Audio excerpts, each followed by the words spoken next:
Olá, aqui é o Luciano César, sobre os benefícios da música. A música é um meio de restabelecer a harmonia. Então, os compositores antigos diziam que a música era consagrada à elevação espiritual da sociedade.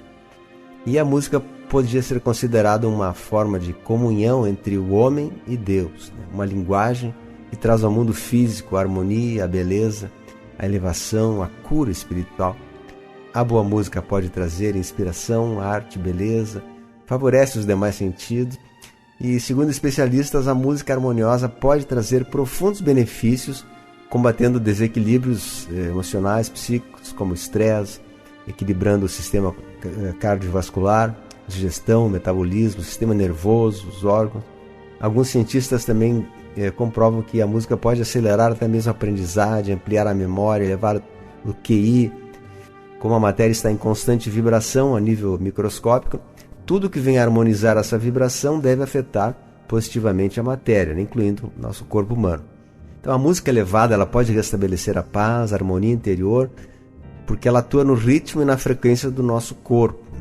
Então em ritmos lentos, de 70, 80 batimentos, o corpo escuta o ritmo e pulsa de acordo com ele, reduzindo assim o ritmo agitado que estava.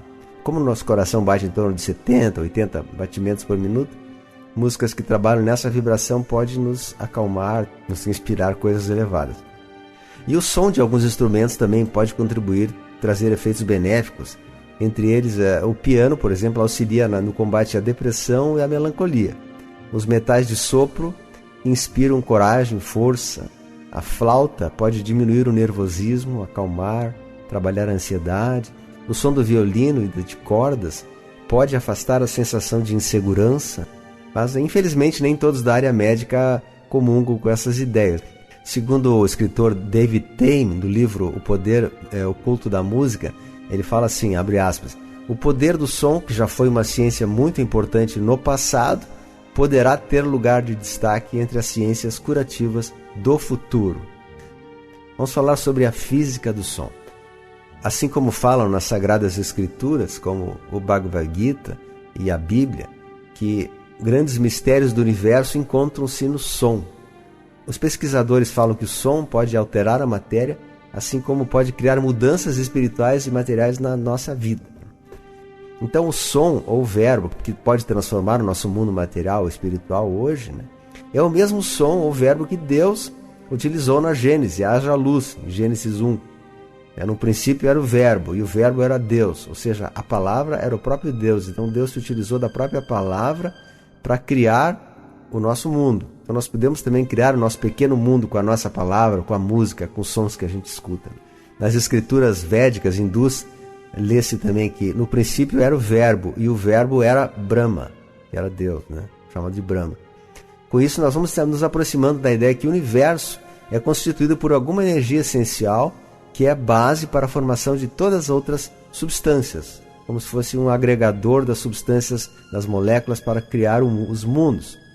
Então essa substância pode ser chamada de um princípio fundamental de todas as substâncias.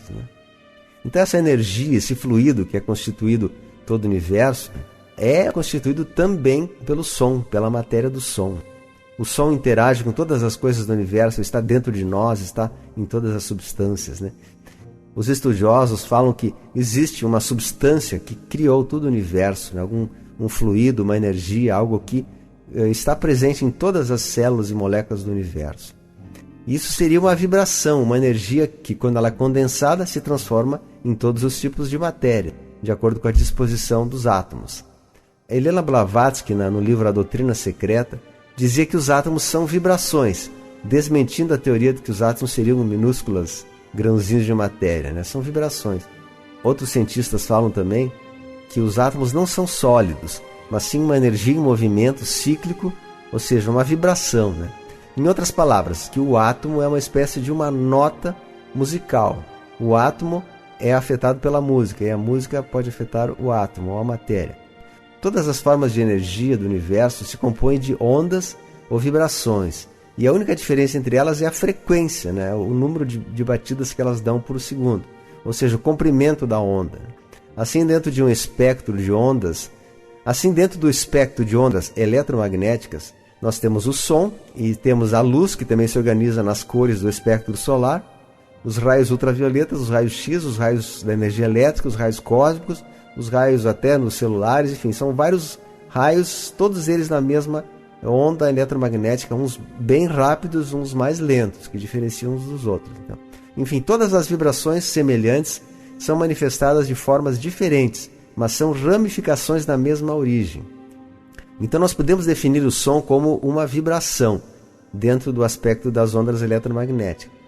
Ora, então se a música é vibração ou energia, a matéria também é uma vibração condensada e pode ser alterada pela vibração do som da música. Dentro desses pensamentos, concluímos que a música pode e realmente faz isso, interferir diretamente na matéria, nos nossos órgãos, cérebro, pensamentos, restabelecendo a saúde, harmonizando a mente de uma maneira concreta, física, não subjetiva, né? Esse é o motivo por que promovemos a música como um dos meios que mais facilmente traz a elevação ou a degradação do ser humano. Aí então nós entramos naquele assunto anterior que nós falamos da música decadente, as músicas pesadas, que elas utilizam dessa vibração pesada para rebaixar a nossa vibração e para deixarmos nós sintonizados com as regiões inferiores, com os chakras inferiores e com as regiões astrais inferiores. Então isso não é bom para a pessoa, apesar de ter uma aparência saudável, ela não traz uma contribuição para a pessoa, ela rebaixa a nossa vibração. E nós, nessa vida, nosso objetivo é nos elevarmos rumo ao retorno à casa do Pai, ou seja, expandirmos a nossa consciência, expandirmos a luz dos nossos chakras inferiores para os superiores, para que a luz se expanda para o universo, e elevarmos a nossa vibração e buscarmos o caminho de retorno a Deus. Então a música que eleva, ela pode ser como um instrumento divino para que a gente cresça, evolua, cumprir nossa missão na Terra e retornar a Deus. Então toda a música que eleva, a gente vai falar em próximos capítulos sobre a música que eleva.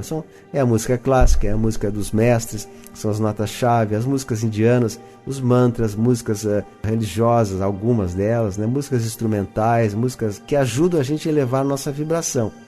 Então isso é o objetivo da nossa vida agora, elevar nossa vibração. E tudo que contribui para isso deve ser adotado na nossa vida. E aquilo que não contribui, pelo contrário, retira de nós a capacidade de a gente elevar, deve ser, de certo modo, excluído da nossa vida. Enfim, resumindo, conforme disse Elizabeth Clare Prophet, nós só temos uma cota de luz para atender às nossas necessidades dessa vida, espirituais, para atingirmos a nossa ascensão. E se a gente desperdiçar isso com vibrações que rebaixam, com queixas, focas, mágoas, ressentimentos, música decadente, vícios, a gente não vai conseguir ter o êxito, energia suficiente para buscar o caminho da nossa jornada da alma. Então é importante que a gente coloque a música como um meio para nos ajudar, deixando músicas rodar no nosso lar, na nossa casa, cuidando muito das nossas palavras, do som que a gente emite, e por isso é importante também das orações, decretos e tudo que a gente faz com o poder do verbo. Então esse é o motivo porque os mestres falam que certos tipos de músicas não são recomendadas porque eles rebaixam muito a nossa vibração. E essa energia que nós temos, ela é desperdiçada e não será reposta tão facilmente. Então isso poderá causar a queda, a derrota da nossa alma no momento futuro, porque a gente não conseguiu atingir um mínimo esperado para a nossa missão espiritual aqui na Terra. Então vamos ter cuidado, vamos colocar músicas boas na nossa vida, músicas clássicas, evitar ao máximo músicas que não tem uma vibração adequada para aquilo que a gente quer buscar. Quem é um buscador espiritual, quem está na caminhada, certamente deve ter mais cuidado com as suas palavras, com a sua vibração, com a sua frequência, com a sua música, porque isso tudo está contribuindo ou não para a sua caminhada. Aí depois lá adiante poderá ser tarde demais para a gente querer recuperar quando não houver mais tempo. Então nós continuaremos no próximo áudio.